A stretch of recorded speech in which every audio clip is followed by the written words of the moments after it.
much for tuning in for another MNI University. My name is Katie. I am brand ambassador at MNI, and I'm also known as the manufacturing hype girl.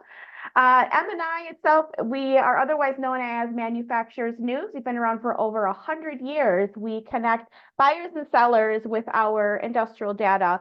Either buyers can use IndustryNet to source parts and services, and sellers can use Industry Select to identify and contact key targets. So if you have any questions about M&I, IndustryNet, or Industry Select, you can reach out to me afterwards or at the end, and I can tell you everything you want to know there.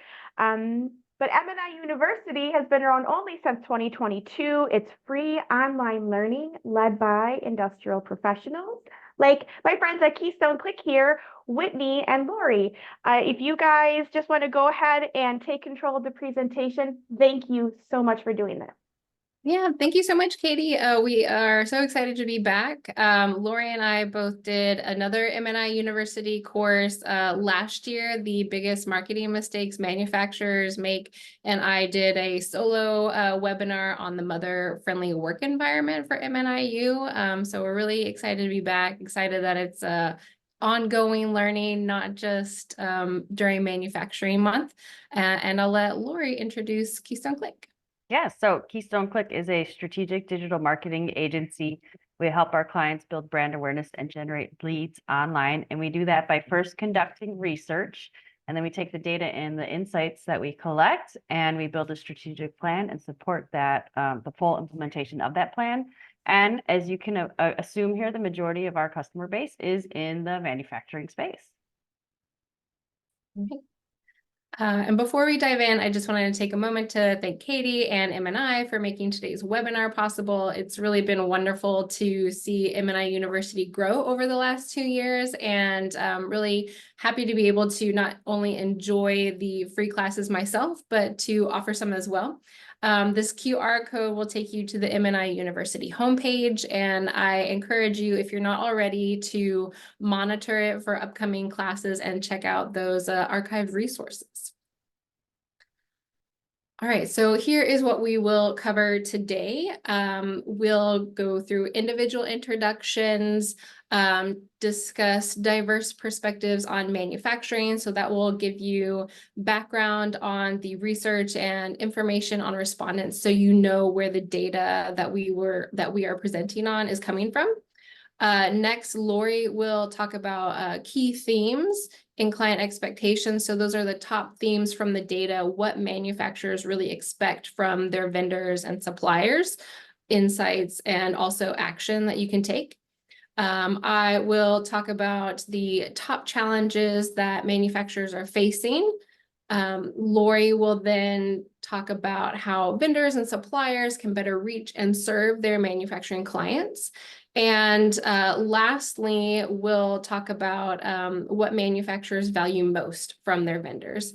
So we'll also include a time for a Q&A, but if you have a question during the presentation, as Katie mentioned, you can put that in the Q&A or the chat and she will monitor that. So we'll talk a lot in the presentation about what vendors and suppliers can do for manufacturers, but it's also really valuable information for manufacturing professionals. They can use this information to help their own organizations. So something for everybody here. All right, so let's tell you a little bit more about ourselves. Yeah, Lori? so yep, I'm the CEO and founder of Keystone Click. I already shared a little bit about that. I've got 2 podcasts that I host. One is called Social Capital. The other one is a broadcast for manufacturers. It's myself and 2 other broads, and we talk broadly about the topic of manufacturing. So definitely encourage a listen there.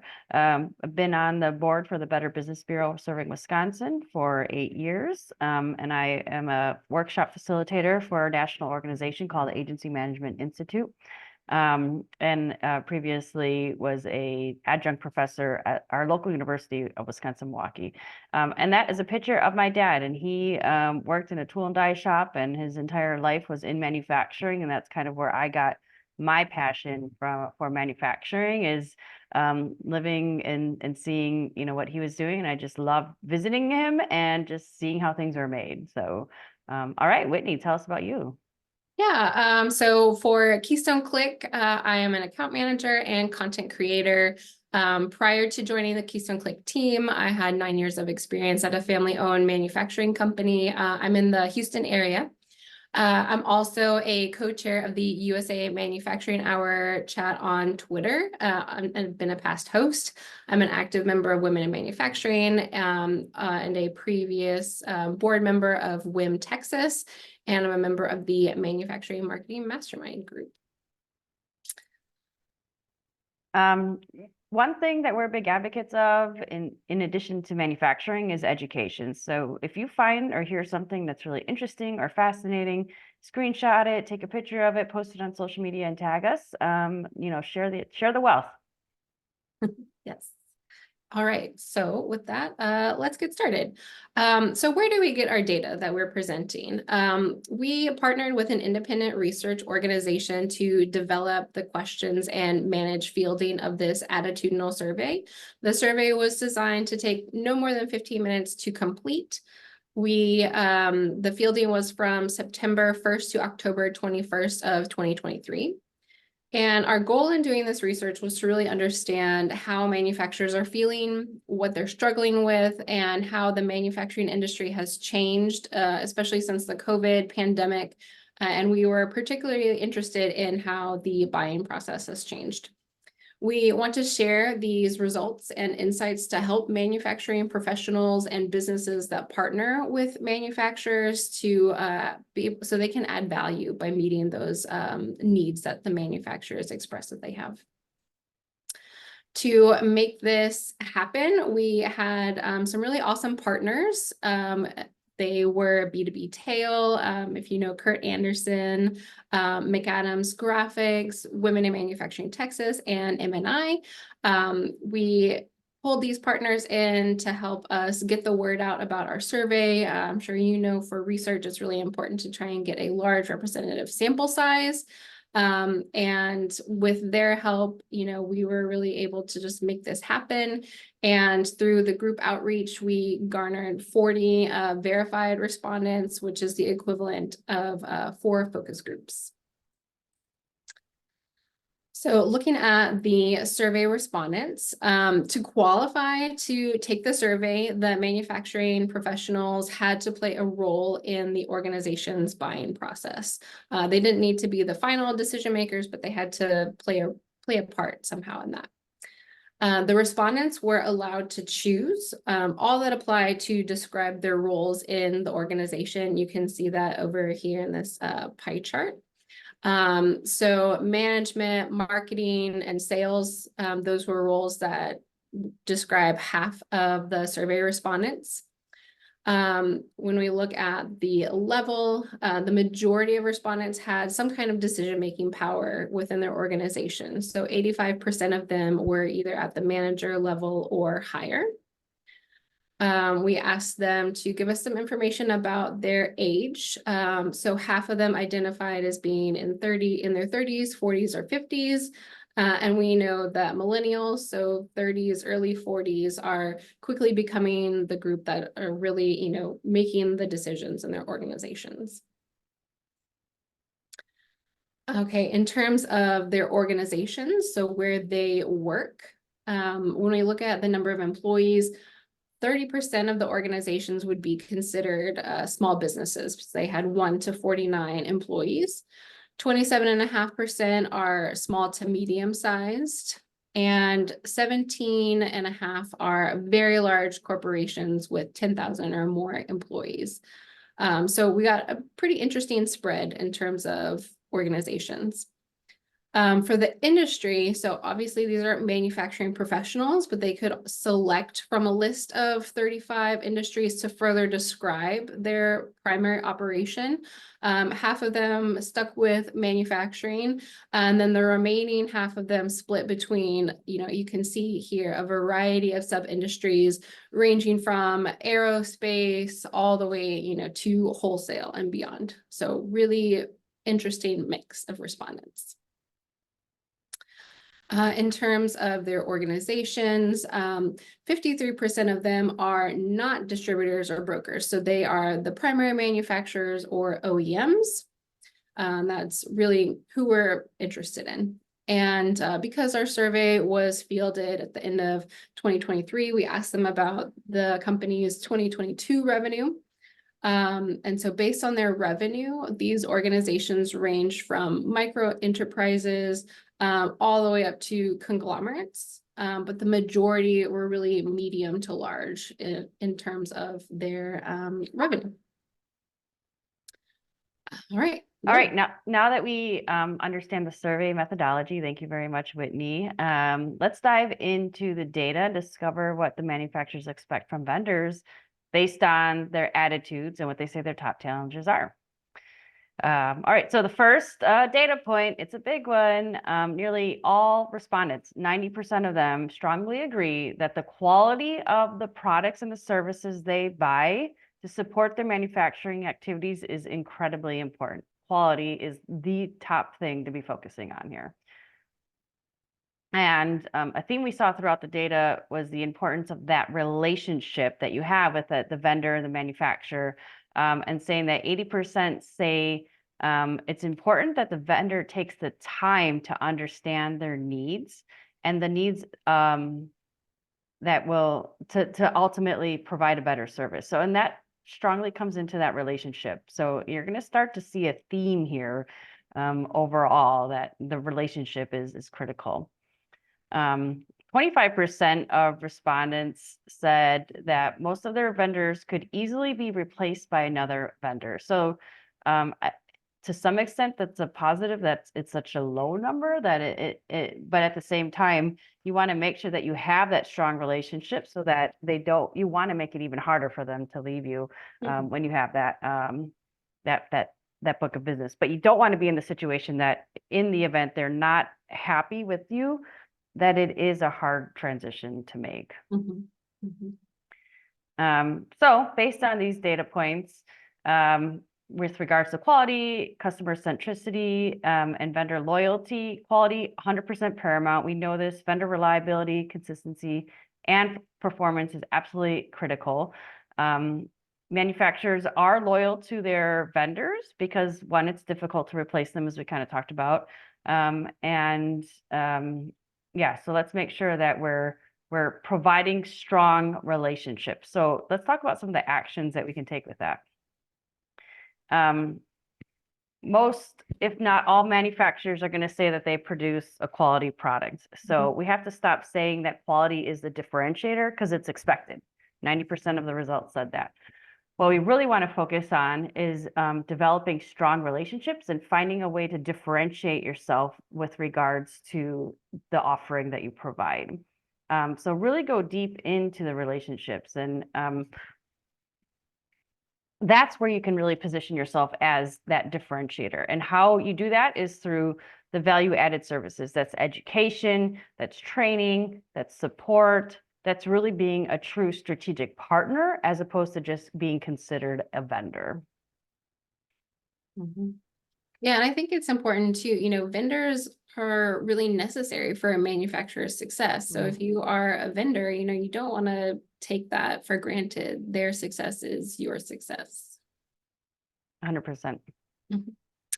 All right, so let's talk about some of the challenges that manufacturers have faced. COVID was challenging for all of us. And here are the top 3 challenges that manufacturers have been trying to adapt to since the height of the pandemic. All right, their top 3 challenges were supply chain issues, recruiting talented employees, and maintaining or growing profitability. I don't think any of those are really surprising. There was a lot of conversation during COVID and even still today about supply chain, the effects of manufacturing and shipping disruptions during the pandemic rippled across the globe, right? And they brought supply chain to our collective awareness. I know for me personally, I'd heard of supply chain, when I was in college. That was a field of study. I had no clue what supply chain was. Now I do. So through the everyone does, I think. Right? So. Yeah, exactly. If they did it, they do know. Yeah. So I think it's, really even more heightened, right? Because of that and because we all understand it now, like really personally.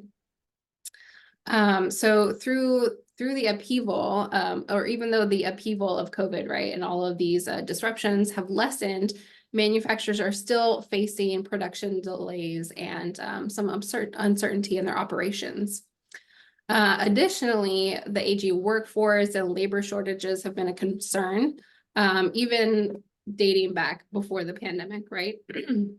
There's a skills gap and also misconceptions about the manufacturing industry that make finding and retaining talent more difficult.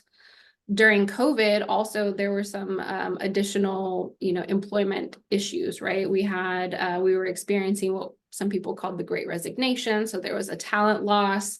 A lot of people were looking for remote work opportunities. And within manufacturing, there are some positions, especially like production, right? Those can't really have the type of flexibility that office positions have, and not what some people were looking for. And in terms of profitability, I mean, who doesn't want to make more money, right? That's something that we're all trying to achieve. All right, so what does this data really tell us? Manufacturers place a significant amount of importance on efficiency and speed within the supply chain. This really indicates a need for streamlined processes, reduce lead times, and an agile supply chain management process. So in terms of actions you can take, if you can deliver with a quick turnaround time, ensure that your current and ideal customers know that, right? That should be a really a big message that you are giving them through your website, one-on-one communication, etc. Fast delivery for you can improve your customer's delivery time to their customer. So remember, their success is your success. And if you provide products or services related to supply chain management that can address some of those pains, consider how you can rethink your marketing to reach the manufacturers who really need your help. When it comes to recruiting, human resources management is a key concern. 30% of respondents are with organizations that have 49 or fewer employees, so very small, right? And organizations of this size may not have an HR department. That might be something that they outsource or, kind of cobble together internally. So these resource constraints and a lack of HR specialists really make addressing these complex challenges like recruiting even more challenging. The challenges in finding and retaining skilled workers creates a need for strategies to attract, develop, and retain talent within the industry. There's also a general struggle in manufacturing to keep up with the changing workplace expectations. We mentioned remote work, for example, and also to reach the younger generation. The manufacturing industry as a whole would really benefit from a rebrand, right? You talk a lot about what is it? Dingy, dirty. I forget how many D's there are. But there's this misconception that manufacturing is unsafe. It's not a great industry to be in, and we need to work on dispelling those myths. So for recruiting, manufacturing companies and individual professionals can partner with professional organizations to improve the perception of the industry by emphasizing the value that manufacturers provide to society and the economy, and showcasing their modern facilities and new technologies. They can help craft that new narrative and a more accurate image of the industry. And that would help to attract talent from outside of manufacturing and inspire those up and coming generations to consider career paths within manufacturing. There are some great thought leaders in this space like Megan Jimba from Mavens of Manufacturing, also Drew Crow from the New American Manufacturing Renaissance, Jake Hall, the Manufacturing Millennial. They're all kind of doing work in this space to change the narrative around manufacturing. Manufacturers can also connect with their local manufacturing extension partnership or MEP to work on programs like Apprenticeship USA to see about beginning an apprenticeship program or some kind of workforce development assistance to, develop people, develop skills in those potential employees. There are also some employment perks that manufacturers could consider, like a professional organization membership. And that's something that would be mutually beneficial. So a corporate membership to women in manufacturing, for example, which is open to women and men, would give all employees access to their chapter's programming, virtual learning, conferences, networking. So having the opportunity for continuing education, upskilling, those can really help to retain and attract employees. All right. Also, something that we have seen, and Lori could maybe speak a little bit more to this as well, in terms of marketing, there's been a little bit of a shift from attracting new business opportunities to attracting new talent. Is that something you can share a little bit more about? Yeah, so we find that there's, the HR and talent recruitment has, it's evolved. A lot of people are spending most of their time on digital to some extent. So really leaning into beefing up the section of your website that focuses on the career and talking about the culture and the growth and learning opportunities and sharing what it's like to work at that organization, and kind of having some employee testimonials or internal brand ambassadors can help with those recruiting efforts. I've even seen brands have social media channels specific for the recruitment within that organization to kind of tell that story a little bit further. Yeah, I've seen that too. There's a local construction software company that does that. It's really interesting, very engaging as well.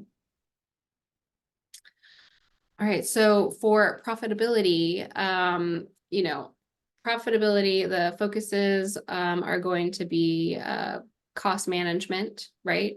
So even under ideal economic conditions, increasing revenue and managing costs is going to be important to manufacturers. So things that they'll be interested in will be help with the process and production optimization, lowering their expenses, maybe lean manufacturing methodologies, and some other cost-effective technologies.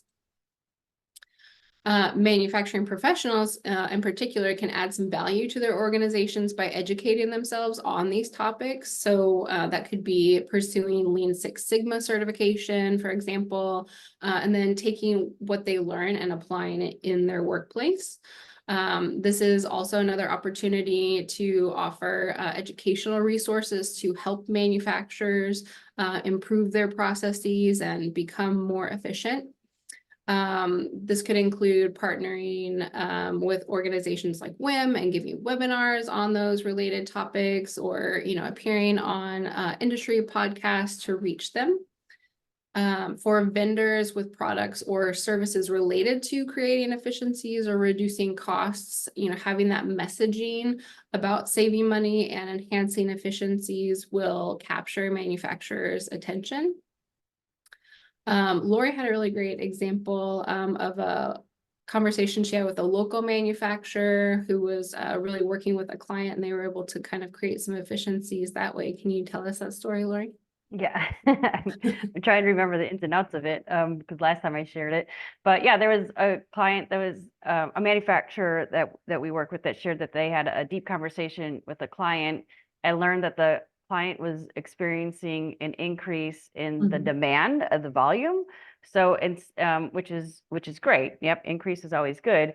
But ultimately, they learned that there's an alternative process for them to support the increase in scaling opportunities, which ultimately investing the time in that relationship created a layer of trust. So then the manufacturer they were able to help change the process, which was a win for the client at the end of the day, which increased the volume that was able to be produced, but also decreased the investment it took in the long run for the client to produce those opportunities. So The pain, the client was open to the manufacturer about that pain because of that trusted relationship that they had, which ultimately saved their client money, ensuring the growth and profitability of their organization at the end of the day. So it's all about that relationship, that strategic partnership. For sure. Okay, Lori? Yeah. So let's dive into tailoring these solutions. What can vendors do? And besides just being the best quality answer. So let's move on to this next one here. Some of the questions that we asked, and this one was significantly more than any other response that we had, which is somewhat shocking, especially learning some of the other data points that we had that, it's hard to change vendors. That 66% of respondents said the quality of the products and the services for manufacturing definitely varies between vendors. And, we are all touting that we have the best quality, but that's not the experience that people are having here. So let's look at some of the insights here. Obviously, competition is strong. And what's really important for you as a vendor is to make sure that you're differentiating yourself. But let's talk more deeper about the actions here. And I think this is where the value add is going to come at the end of the day. When we're talking about quality and anything, really what's important is to show the proof that you do indeed have a quality assurance process, or you have that certification. That's going to lean into that trust a little bit further.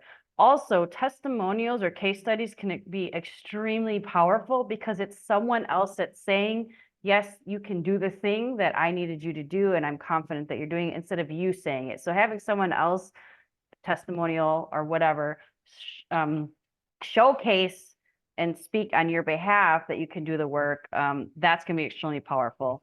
And really leaning into your messaging around that continuous improvement approach is extremely powerful as well. And again, focusing on building those strong relationships. So those are ways that you can really differentiate yourself outside of we have a quality product. So when you think about the B2B buying process at the end of the day, these decisions are made based on data, where in the B2C buying process, it's very much an emotional purchase that's being made. So this is why trust and that strong relationship, along with the proof that you can do this, is ultimately going to help you win new business and maintain the relationships that you have with your current customer base.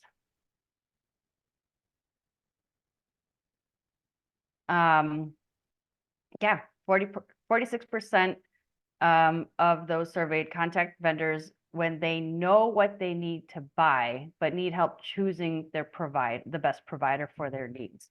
So that's the really important part here is, again, you want to be you want to have that strong relationship so that they're coming to you. Even if you don't necessarily have the right solution, you're able to provide an alternative resource for them. It's going to make it a lot easier for that that customer to have that trusted relationship with you. So you want to create tools and resources and educational information that's going to help that buyer make that decision. So when people go to Google, regardless if it's B2B or B2C, they're going there because they have some sort of a challenge or a pain of some sort. And they don't necessarily know what the solution is to that problem that they're facing. So as a vendor and a manufacturer, you should reflect back and put yourself in your customer's shoes and say, what is the pain that they are experiencing that we are ultimately the solution for? And that's kind of from a content marketing strategy, the type of information that you should be publishing, so that when someone is doing their research, you're the one showing up as the expert to help them through that buying decision-making process. So with regards to action, this is, again, being that consultant and creating guides, support. I mean, there's tons of ways to do this with blogs, webinars like this, videos, infographics, product demonstrations, side-by-side comparison. The more information that you're able to provide to minimize the friction with them to make that decision to move forward and buy with you, the higher the chance that they're going to move forward and want to start working with you. Yeah, and we're seeing too, even in B2B, that more and more of the buying process is happening online, right? Mhm. So people are doing their research, the bulk of their research online before they reach out to anyone to have a kind of purchase conversation. So the more information you can have already available to, give that education, that guidance, that's really just going to benefit you in the end. Yeah, and understanding that ideal customer and all of that stages, all the stages involved in their customer journey or their buying decision process Mhm. is going to make it easier for you to help guide them through all those stages and even create a more efficient, buying decision for them. But that requires you to take that time and do that research and understand what those pains are that we kind of talked about already.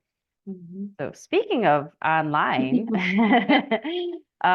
this one was fascinating to me, actually. 86% said they would prefer to purchase through an online ordering system.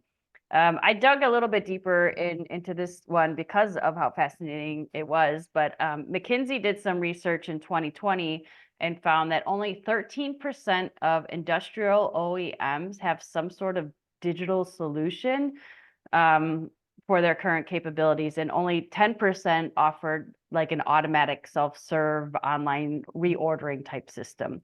So I think this is a huge opportunity for manufacturers and those working with manufacturers to up level and stand out from your competitors by Mhm. making it easy for your customers to buy from you by having some sort of online ordering or reordering system in place. For sure. Oh, sorry. I thought you were Oh, No, that's me. All right. So with regards to online ordering, yeah, they want fast and easy. I mean, think of yourself in your own online ordering experiences. If you're on a website and it's not intuitive to you how to use it, typically you're going to leave that site and find an alternative solution that's going to be easy for you to ultimately do whatever it is that you're trying to do. Sign up for something, buy something. At the end of the day, it needs to be an easy experience. I mean, look at what Amazon has done. They're the powerhouse platform because they've really understood how to make it easy for people to ultimately buy from them. So when it comes to some of those actions, just again, putting yourself in your customer's shoes and understanding what is critical in that buying decision process. So make it very intuitive. So making something easy is hard. That sounds weird to say, right? But the easier it is that you want something from a user experience standpoint, the harder it is to really flesh out and think through that process to simplify it. You want to make it super streamlined. And if you have a large database of an inventory or products, you want to make that searching experience be really easy and intuitive. Order tracking is extremely important. Again, the over communication component can be extremely effective. And then customer support, one of the things that we've been really pushing with a lot and having conversations around with a lot of our clients recently is adding some sort of live chat feature to your website. There's so much data out there that says that one, it increases the speed in which an order is made. There's opportunity for upselling, and just in it overall improves that customer satisfaction score because live chat is the fastest means of communication. If you think about the time it takes to get a reply from an email or filling out a contact form, or if you call someone, leave a voicemail, that back and forth, is days on average, where live chat is minutes typically. And you don't have to have a live person. You can even lean into AI and just make sure that you have a lot of knowledge already available that the AI can learn how to answer your FAQs basically, and encourage moving people into the next stage of that buying process. All right, so respondents were asked throughout the survey to rank the importance of some different characteristics of a vendor of products and services for manufacturing. And we've found really what is most and least important to manufacturers when it comes to these vendor characteristics. So the key vendor characteristics, so the top three that were kind of most important to our manufacturing respondents were provides innovative solutions, responds quickly, and high quality products. So these were cited most often and cited significantly more than offers lowest cost, which I found very interesting. I think we often assume that people are more interested in price and not wanting to pay a high amount, but for manufacturers, they're really looking for partners that bring some innovation and have that quick response time that also kind of ties back into the supply chain conversation we were having, right?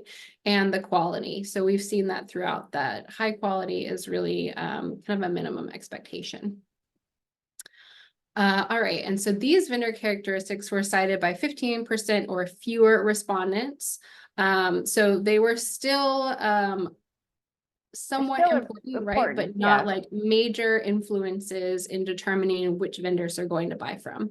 And so those were certified minority-owned business, certified woman-owned business, and an organization that sponsors industry events.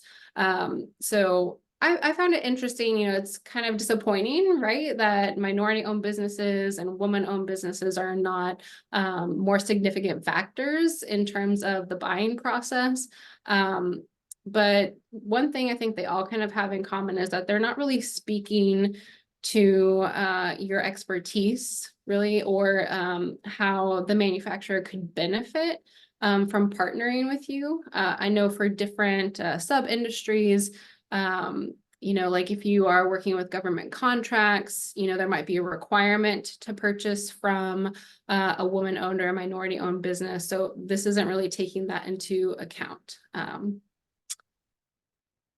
right. So what do we take away from that? So again, quality and speed, more important than price. I don't know if you've ever heard of the unattainable triangle before, but that's, you've got quality, speed, and price, and you can really only pick two. So the idea is that a business can't have it all. They have to choose which of those three elements, quality, speed, and price, are the most important to them and prioritize them above the third. And so we've seen that manufacturers are prioritizing quality and speed above price. There's a need for some cutting edge technologies and innovation. Effective communication and timely support are incredibly important, as Lori was mentioning, having some kind of live chat, even if it's AI, just knowing that there's someone available and someone who's going to respond to your questions and needs. And those things that, we perceive as differentiators really kind of are not, or they have very little impact on the purchasing decision. All right. So what can you do with this information? Because quality and speed are of such high importance, it's essential for vendors to streamline their own processes and ensure that quick turnaround time. You should deliver innovation, use your digital channels to showcase your technological advances and forward-thinking approaches, and also bring that to, your relationship with the manufacturer. Be sharing that information. Don't be the best kept secret, right? You want to establish clear and open lines of communication. Again, going back to that strong relationship, communicate proactively, not just reactively.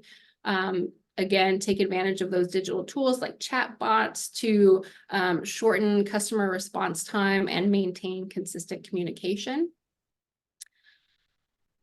All right, and that's that. Yeah. Do we have any questions? For questions? Why don't you go to the next slide? If anyone wants a Yes. copy of the deck, they can scan the QR code, and yeah, reach out, connect. Awesome, guys. Thank you so much for that. It's really interesting to hear these insights, especially in an industry that I work in, and it'll definitely help me support those that also work in it. So I really appreciate your time today going over that.